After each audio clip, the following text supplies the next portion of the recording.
The massive doors of the Galactic Council chamber opened with a soft hiss. Ambassador David Miller walked through first, his black diplomatic suit neat and pressed. Behind him came Colonel Kate Brooks in her crisp military uniform, and Dr. Alex Reed carrying a briefcase full of trade documents. The three humans moved quietly to their assigned seats at the curved table. The chamber was huge, its walls stretched up so high that clouds sometimes formed near the ceiling. Thousands of seats surrounded the central floor where the main discussions happened. Today, only the inner circle was being used for the quarterly trade talks. David looked around at the other delegates. The HFY representatives sat in a cluster, their insect-like bodies clicking and chittering as they talked among themselves. Hive Speaker Veltun was their leader, a creature that looked like a giant praying mantis crossed with a bee. Her compound eyes reflected the chamber's lights as they focused on the humans. Across the table, the Zephyrians hummed softly. They were made of living crystal that changed colors based on their emotions. Right now, Resonance Prime Kalath glowed a pale blue, which meant he was feeling neutral. His body looked like a tall walking diamond that sang instead of spoke. The Throck delegation took up the most space. Speaker Gorthak was 7 feet tall and covered in thick, dark scales. His yellow eyes watched everything with the patience of a predator. The other Throck around him were just as big, their clawed hands resting on the table like weapons. "Good morning, everyone," David said with a warm smile. "Thank you all for making time in your busy schedules. We really appreciate the chance to discuss these important trade matters." Several aliens exchanged glances. The humans always started like this, always polite, always grateful, always acting like they were asking for favors instead of negotiating business deals. Hive Speaker Veltun's head tilted. "Human Ambassador Miller, we have reviewed your previous requests. They remain inadequate." David nodded as if this was perfectly reasonable. "Of course, we understand that our initial proposals might need some adjustment. We're always happy to find solutions that work for everyone." Colonel Brooks shifted slightly in her seat. Dr. Reed made a note on his tablet. Both had been through these meetings before. They knew how this dance worked. The mineral extraction quotas from human worlds. Resonance Prime Kalath sang, his crystal body now glowing yellow with satisfaction. "We require a 15% increase. Your people mine too slowly. We would be grateful if you could help us understand the reasoning behind that number," David replied smoothly. "Our current quotas are already pushing our mining operations to their limits. We worry about environmental damage to the colony worlds." Speaker Gorthak's deep voice rumbled across the table. "Environmental concerns are a luxury for species that control sufficient resources. Humans do not yet qualify for such luxuries." Dr. Reed looked up from his tablet. "With respect, Speaker Gorthak, our environmental protocols are based on long-term sustainability. Short-term increases might hurt production in the future. Then perhaps humans should have chosen worlds with more resources," Veltun clicked, her mandibles moving in what might have been amusement. "The HFY require a 20% increase in food shipments from human agricultural worlds. Your farming methods are primitive, but your crop yields are acceptable." David kept his smile in place, though it took effort. 20% is a significant increase. Could we perhaps discuss a gradual implementation? Maybe 5% increases, over 4 quarters? "No," Gorthak said simply. "The Throck Empire has been patient with human weakness long enough. You will meet our requirements or face the consequences of disappointing your betters." The word betters hung in the air. Colonel Brooks' jaw tightened almost invisibly. Dr. Reed's stylus stopped moving across his tablet. David's smile never wavered. "We certainly don't want to disappoint anyone. Let us see what we can work out." This was how it always went. The aliens would make increasingly unreasonable demands. The humans would ask polite questions, express concerns, and then eventually agree to most of what was requested. Sometimes David would manage to negotiate the terms down slightly, but the pattern was always the same. The humans gave ground. The aliens took it. The Zephyrians also require increased access to human technology databases, Kalath sang, his crystal form now glowing green with expectation. Your computing methods are crude, but your data organization shows promise. We appreciate the compliment, David said. However, some of our technical information is considered sensitive for security reasons. Perhaps we could arrange a limited exchange program instead. Security? Veltun's compound eyes focused on David like targeting systems. What could humans possibly need to secure themselves against? Your military is barely adequate for system patrol duties. Colonel Brooks spoke for the first time. Our security protocols are standard for any spacefaring civilization. Gorthak's laugh was like rocks grinding together. Standard? Human military doctrine is built around avoiding conflict. You have no warrior tradition, no killer instinct. You are prey animals pretending to be predators. The chamber fell quiet. Even by Galactic Council standards, Gorthak's words were insulting. David felt something cold settle in his stomach, but he kept his diplomatic mask in place. We prefer to think of ourselves as problem solvers rather than warriors, David said carefully. There's usually a way to resolve conflicts without violence. Usually, Gorthak repeated, his yellow eyes gleaming. But not always. And when that time comes, humans will remember why they learned to bow so gracefully. Lieutenant Tom Hayes, David's aide, had been sitting quietly in the observer section. Now he stood and walked quickly to the human delegation's table. He leaned down and whispered something urgent in David's ear. David's expression didn't change, but his hands stopped, moving. Dr. Reed noticed the change immediately. Colonel Brooks turned slightly to look at her commander. I'm sorry, David said, his voice still perfectly polite. We seem to have received some urgent communications from home. Would it be possible to take a brief recess? Veltun's mandibles clicked with annoyance. How long do humans require to process simple information? Just a few minutes, David assured her. We'll be right back. The human delegation stood and walked toward the exit doors. Their movement was still calm and measured, but something had changed in the way they carried themselves. The alien delegates barely noticed. They were already discussing how to divide up the additional resources they would extract from humanity's latest show of weakness. They had no idea that in the next room, Ambassador David Miller was reading a report that would change everything. A report about 73 dead humans on a colony world called New Perth. A report that would finally answer the question of what happened when humanity's polite mode shut down. The human delegation's private chamber was small and plain compared to the Grand Council Hall. David Miller sat at a metal table staring at the datapad in his hands. The words on the screen seemed to burn into his eyes, but he kept reading them over and over. 73 confirmed dead, he said quietly. The attack happened 6 hours ago. Colonel Brooks stood behind him, her hands clenched into fists. Sir, this wasn't pirates or raiders looking for supplies. This was planned. The Throck used military-grade weapons and followed standard assault patterns. Dr. Reed paced back and forth across the small room. His usually calm face was pale with shock. They hit the school first.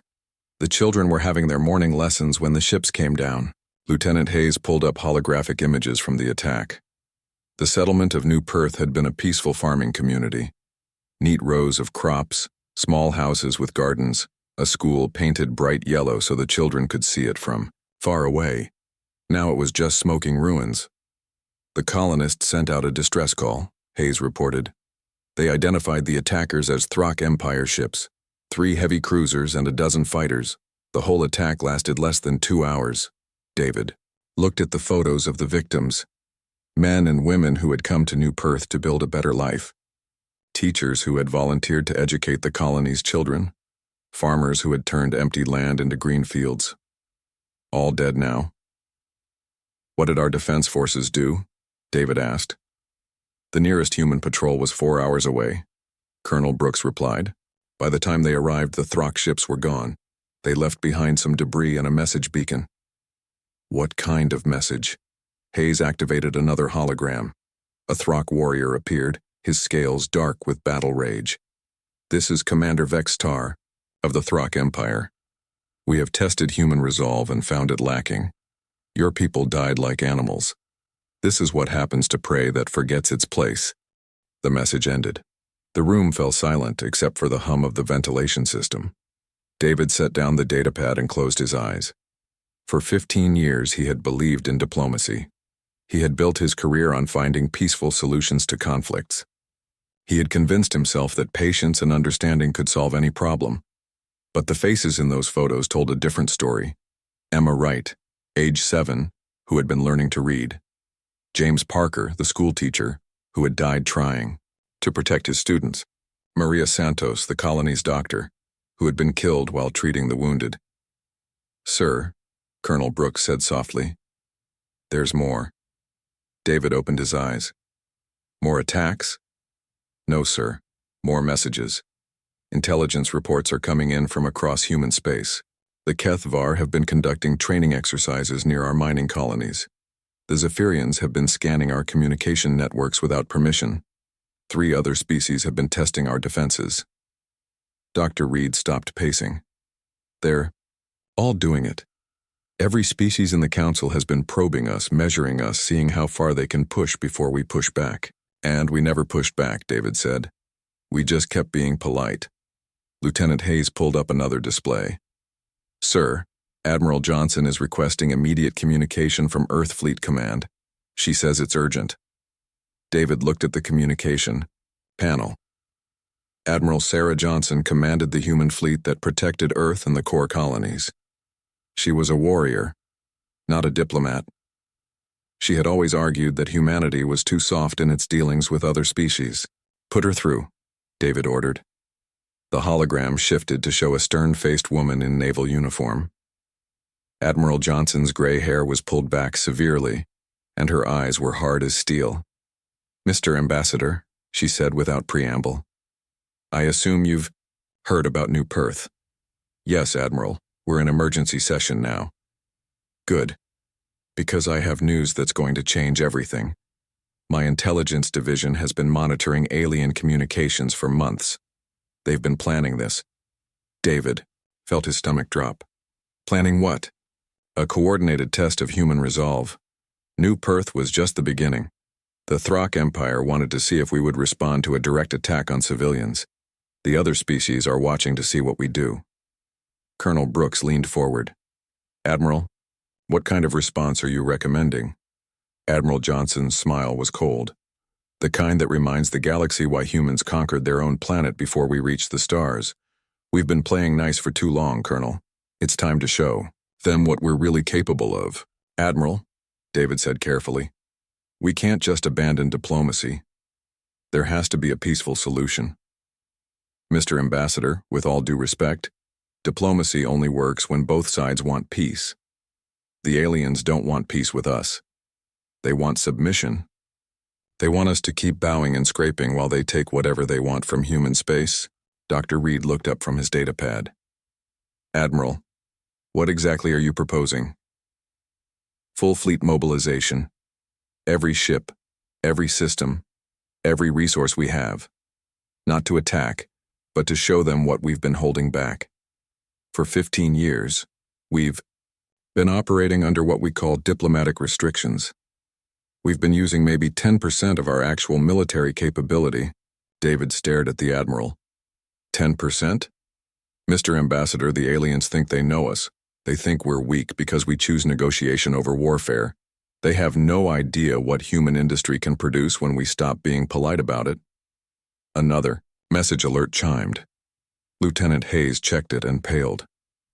"Sir, we have reports of increased alien activity near 3 more human colonies. No attacks yet, but significant military presence." "They're testing us," Colonel Brooks said grimly, "seeing if we'll respond to New Perth or just file another diplomatic complaint." David looked around the room at his team. These people had served with him for years. They had believed in his vision of peaceful coexistence. They had trusted him to keep humanity safe through words instead of weapons. But 73 people were dead. Children who would never grow up. Families destroyed. A community wiped out. And the aliens responsible were probably laughing about it. "Admiral Johnson," David said quietly, "how long would full mobilization take?" 6 hours to recall all ships. 12 hours to reach full combat readiness. 24 hours to position fleets at every major system. Do it. The words came out before David could stop them. Dr. Reed looked shocked. Colonel Brooks nodded grimly. Lieutenant Hayes began typing rapidly on his communication pad. "Sir?" Admiral Johnson said. "Are you certain about this?" David thought about Emma Wright, age 7, about James Parker and Maria Santos, about 73 people who had died because humanity was too polite to defend itself properly. "Yes, Admiral, I'm certain.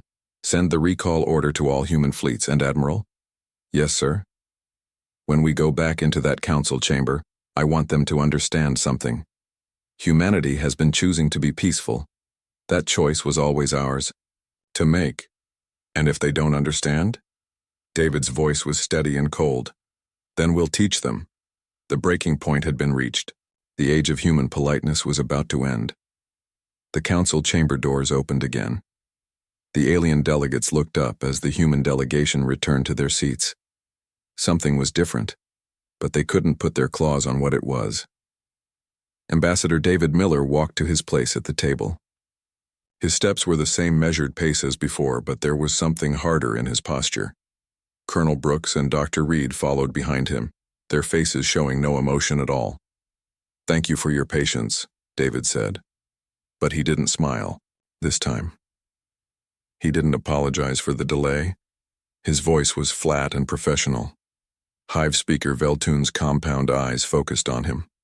"Are humans ready to discuss reasonable terms now? We have been generous with our time." "The negotiations will proceed differently now," David replied. He activated his datapad and connected it to the chamber's holographic display system. Resonance Prime. Keelath hummed with mild interest. "Differently? Humans always negotiate the same way. You ask for little, we demand much. You agree to our terms." "No," David said simply. "Not anymore." The hologram flickered to life above the center of the table. It showed a map of the galaxy with thousands of small lights moving across it. Each light represented a spaceship. Speaker Gorthak leaned forward in his massive chair. "What are we looking at, human?" "Fleet movements," Colonel Brooks answered. "Real-time tracking of military vessels." The aliens studied the display with growing confusion. Most of the moving lights were blue, representing human ships. There were far more of them than anyone expected. "This cannot be accurate," Veltun clicked. "Humans do not possess this many military vessels." Dr. Reed spoke without looking up from his tablet. "The display is completely accurate, updated every 30 seconds through quantum communication links." Gorthak's yellow eyes narrowed. "These ships were scattered across the galaxy yesterday. How are they moving in formation now?" "Because 6 hours ago, Admiral Johnson issued a total fleet recall," David said. His voice was still calm, but there was steel underneath it. Every human military vessel in space received orders to converge on strategic positions. The holographic display zoomed in on specific systems. The aliens could see human ships moving toward major trade routes, important planets, and resource-rich areas, not attacking anything but positioning themselves like pieces on a chessboard. "Why?" Keelath sang, his crystal body shifting to orange with worry. David stood up from his chair. "Because 6 hours ago, elements of the Throck Empire decided to murder 73 civilians on the human colony of New Perth." The chamber fell completely silent. Even the background hum of the ventilation system seemed louder. "The attack was not random piracy," David continued. "It was not a resource raid. It was a deliberate test of human resolve." Commander Vextar of the Throck Empire recorded a message explaining this. He activated another hologram. The Throck warrior appeared, bragging about testing human weakness and killing prey animals. Gorthak's scales rippled with nervous patterns. "The Throck Empire acts independently. The Council does not authorize such." "The Council doesn't authorize it," David interrupted. "But the Council doesn't prevent it either. And our intelligence reports show that 3 other species have conducted similar tests in the past month." The holographic display changed to show surveillance data. Kethvar ships near human mining colonies, Zephyrian probe scans of human communication networks, military buildups near human territory by multiple species. All of you have been testing us, Dr. Reed said, his scholarly voice now carrying an edge like broken glass. Seeing how far you could push before we pushed back. Velton's mandibles clicked rapidly. These are routine military exercises. All species conduct such operations. Not in other people's territory without permission, Colonel Brooks replied. Not while demanding increased tribute payments. Not while insulting us in diplomatic meetings. The display showed more fleet movements. Human ships were now positioned around every major alien homeworld and colony. Still not threatening, still not attacking, but unmistakably present. This is what we look like when we stop asking politely, David said. When we stop saying please and thank you for basic respect. When we stop pretending that diplomatic courtesy means we can't defend ourselves. Gorthak rose from his chair, his massive frame towering over the table. You dare threaten the Throck Empire? I'm not threatening anyone, David replied calmly. I'm explaining the new situation. The holographic display changed again. This time it showed comparative military statistics. Ship counts, weapons capabilities, industrial output, technological advancement levels. The numbers were staggering. For 15 years, humanity has been operating under diplomatic protocols, Dr. Reed explained. We've been using approximately 12% of our actual military and economic capability. The alien delegates stared at the numbers in shock. According to the display, human industrial capacity was 10 times larger than they had believed. Human fleet strength was 20 times what they had calculated. This is impossible, Kylath sang, his crystal form now pulsing red with alarm. Humans are a young species. You lack the infrastructure for such production. We lack the infrastructure, you know about, Colonel Brooks corrected. For 15 years we've been showing you only what we wanted you to see. David walked around the table, looking at each alien delegate in turn. We believed in building relationships through trust and mutual benefit. We thought that if we showed restraint, others would respond with respect. He stopped in front of Gorthak's chair. We were wrong. The Throck speaker's claws scraped against the table surface. What do you want from us? The same thing we always wanted, David replied. Fair trade agreements, mutual respect, peaceful coexistence. His eyes met Gorthak's directly. The difference is that now you understand these aren't requests. They're requirements. Veltun's compound eyes darted between the humans and the holographic display. And if we refuse? David's expression didn't change. Then you'll discover why humanity conquered an entire planet before we reached the stars. You'll learn what we're really capable of when we stop being polite. The hologram showed human ships moving into final positions, weapon systems coming online, industrial facilities switching to wartime production, the entire human civilization preparing for something the galaxy had never seen. You have 24 hours to consider your response, David said. The 73 civilians murdered on New Perth will be compensated at 10 million credits per life. The Throck War Council members responsible will be surrendered for trial. All unauthorized military activities in human space will cease immediately. He walked back to his seat but remained standing. Any species that cannot accept these terms is welcome to test the alternative. The alien delegates looked at each other with growing panic. They had spent 15 years thinking they understood humanity, thinking humans were weak, easily controlled, natural victims. They had been completely wrong. How? Gorthak asked quietly. How did we not see this? David's answer was simple and terrible. Because we didn't want you to see it. We've been studying you, learning everything about your capabilities, your weaknesses, your fears, while you learned nothing about us except what we chose to show you. This asymmetry ends now. The age of human politeness was over. The age of human honesty had begun. The silence in the council chamber stretched like a tight wire ready to snap. The alien delegates stared at the holographic display showing human fleet positions around their homeworlds. Ships that shouldn't exist, numbers that didn't make sense, a military force they had never imagined. Hive speaker Veltun was the first to break the silence. Her compound eyes clicked as they focused and refocused on the display. This must be some kind of deception. Humans do not possess such capabilities. Colonel Brooks stepped forward. Her military bearing was unmistakable now, no longer hidden behind diplomatic courtesy. Would you like a demonstration? She activated her personal communicator. Colonel Brooks to Admiral Johnson. Are you receiving this transmission? Admiral. Johnson's voice came through crystal clear. Loud and clear, Colonel. The whole fleet can hear you. Admiral, please show our guests the Titan-class vessels. The holographic display shifted to show a section of space near the edge of human territory. What appeared to be empty space suddenly filled with massive shapes as cloaking systems deactivated. Ships longer than cities appeared one by one. Their hulls were dark metal covered in weapon systems that could crack planets. Resonance Prime. Kalath's crystal body flashed bright white with shock. Impossible. Ships of that size cannot be built in secret. They weren't built in secret, Dr. Reed replied calmly. They were built in plain sight. You just never bothered to look. Admiral, Johnson's voice continued from the communicator. Titan 1 through Titan 12 reporting ready status.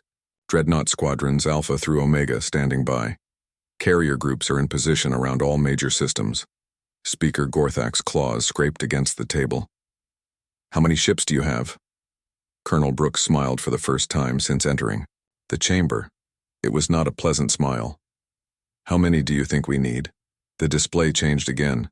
This time it showed human industrial capacity, shipyards hidden in asteroid belts, manufacturing plants built inside hollow moons, resource extraction operations that dwarfed anything the aliens had imagined. For 15 years you thought you knew us, David said. You saw our diplomats asking politely for trade agreements. You saw our merchant ships carrying goods peacefully. You saw our colony ships filled with farmers and teachers. He gestured to the display. You never saw our military shipyards. You never saw our weapons research facilities. You never saw the infrastructure that built an interstellar civilization in less than 2 centuries. Dr. Reed pulled up another set of data. Human industrial output is currently running at 14% of maximum capacity. Our shipbuilding facilities can triple production within 6 months. Our resource extraction can increase by a factor of 10. We've been holding back, David continued, because we believed in peace. We thought that showing restraint would encourage others to do the same. We were wrong about that. Veltun's mandibles clicked nervously. The Galactic Council will not accept threats from a single species.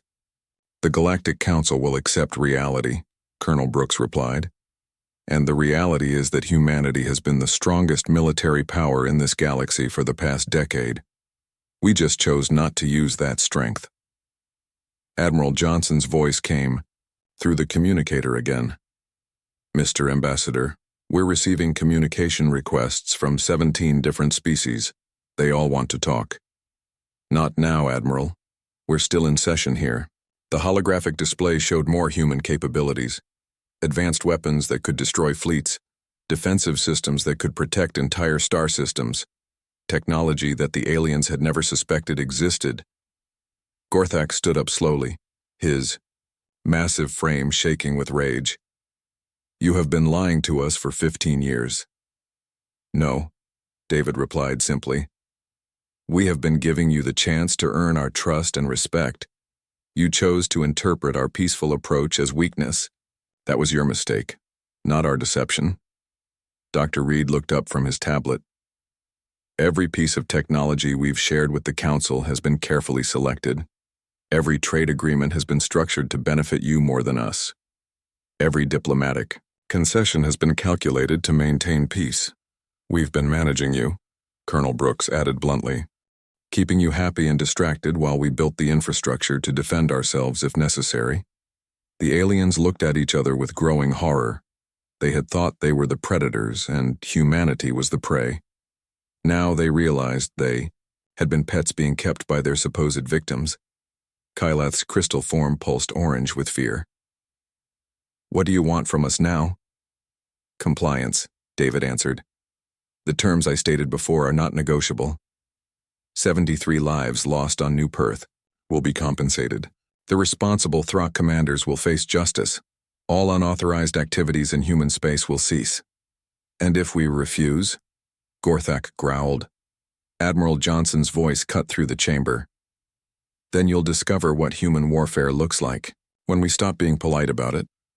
The holographic display showed tactical projections, human fleets moving against alien positions, weapon systems targeting military installations, economic blockades that would cripple entire civilizations within months. We've spent 15 years studying your weaknesses, Colonel Brooks explained. Your supply lines, your communication networks, your defensive capabilities. We know exactly how to defeat each species represented in this chamber, individually or collectively. Dr. Reed added quietly. Veltoon's compound eyes focused on David. You would go to war over 73 deaths? David's expression grew colder. We would go to war over the principle that human lives have value, that our people deserve to live in peace, that our children should be safe in their schools. He walked closer to the alien delegates. But more than that, we would go to war to establish that humanity will not be treated as a victim species anymore. The age of testing us is over.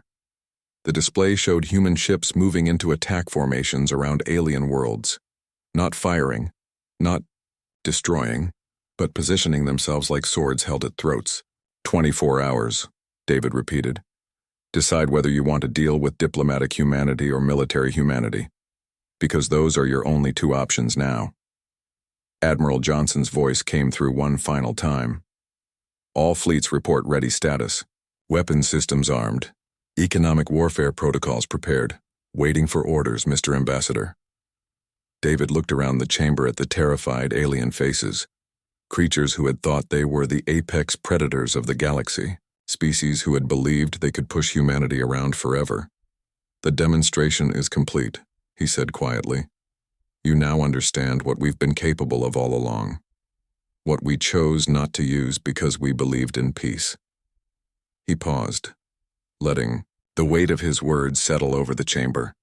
Your response will determine whether we continue to make that choice.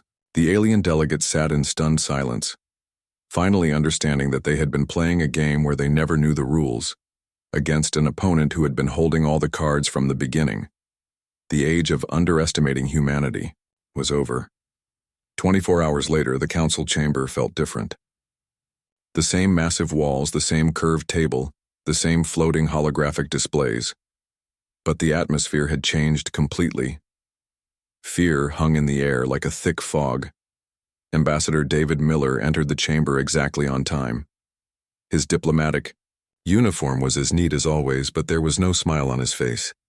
Colonel Brooks and Dr. Reed walked behind him, their expressions neutral but alert. They took their seats without greeting anyone. The alien delegates were already waiting. Hive Speaker Veltoon's compound eyes darted nervously around the room. Resonance prime.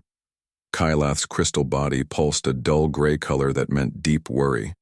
Speaker Gorthak sat rigid in his massive chair, his yellow eyes fixed on the humans. Have you reached your decisions? David asked without any preliminary courtesy. Veltoon's mandibles clicked rapidly. The Keth of our collective has reviewed the human requirements.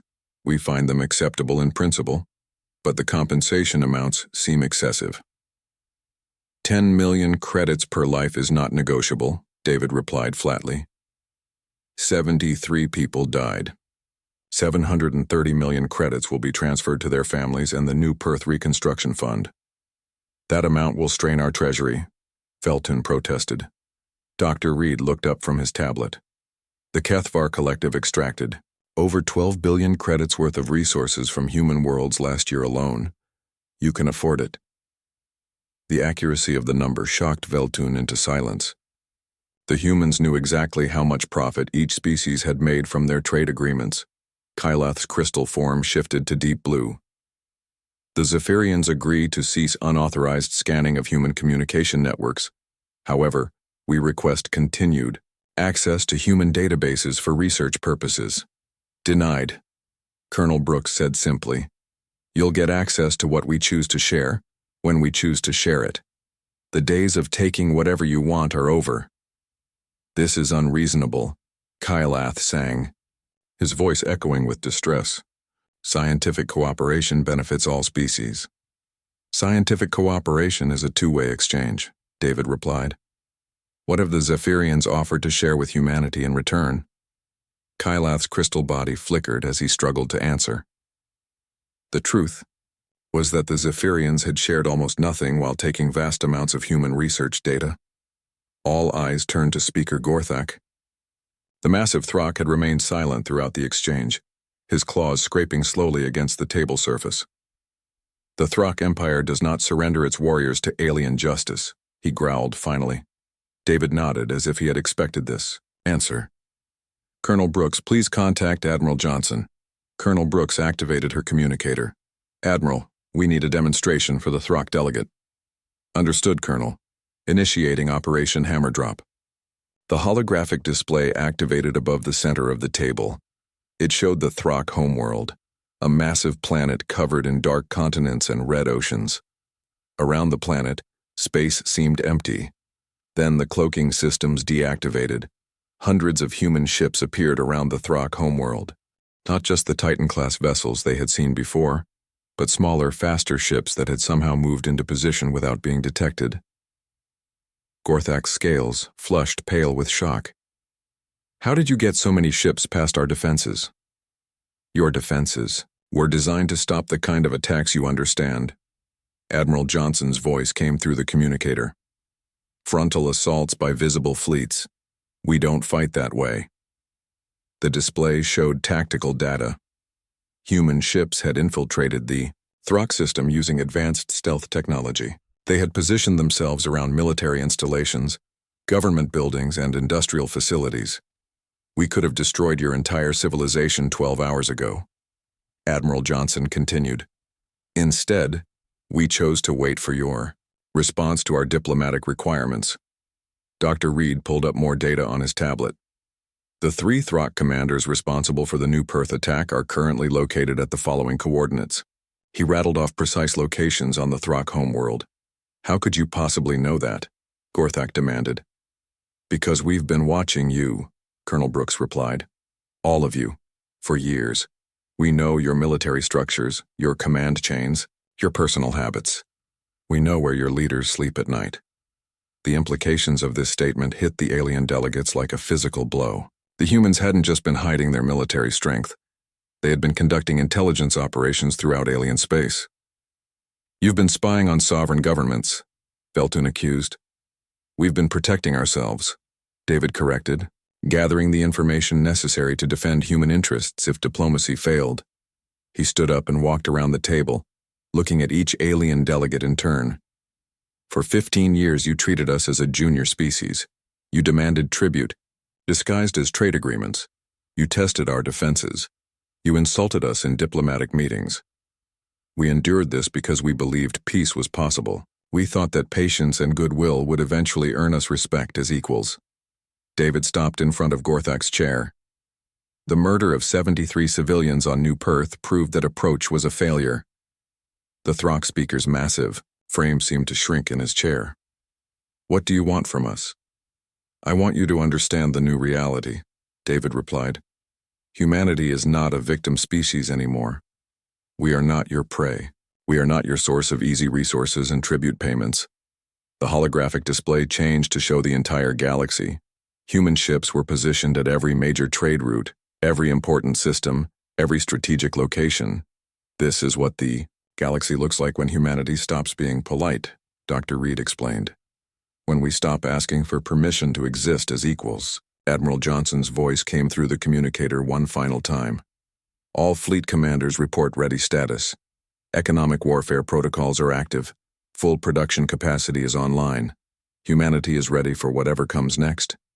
David returned to his seat but remained standing. The terms remain the same. Compensation for New Perth. Surrender of the responsible commanders. Recognition of human territorial sovereignty. Immediate cessation of all unauthorized activities in human space. You have 1 hour to provide your final answers, Colonel Brooks added. After that, we stop asking and start taking. The alien delegates looked at each other with growing desperation. They had pushed too far, tested too much, underestimated, too completely. Gorthek was the first to break. The Thrak Empire accepts the human terms. The Kethvar Collective agrees. Veltun clicked rapidly. The Zephyrians will comply. Kylath sang in a voice like breaking glass. David nodded once. Good. Transfer orders will be sent within the hour. The responsible commanders will be in human custody by tomorrow. All species will withdraw their forces from human territory immediately. He looked around the chamber one final time. This is the new order. Humanity deals with equals, not masters. Our politeness was a gift, not a weakness. Our patience was a choice, not a limitation. Remember that the next time you think about testing us. As the human delegation prepared to leave, the alien delegates sat in stunned silence. They had learned a terrible lesson about the difference between choosing to be peaceful and being unable to fight. The age of taking advantage of human kindness was over. The age of respecting human strength had begun. And throughout the galaxy, the word spread. Quickly, humanity had finally stopped being polite.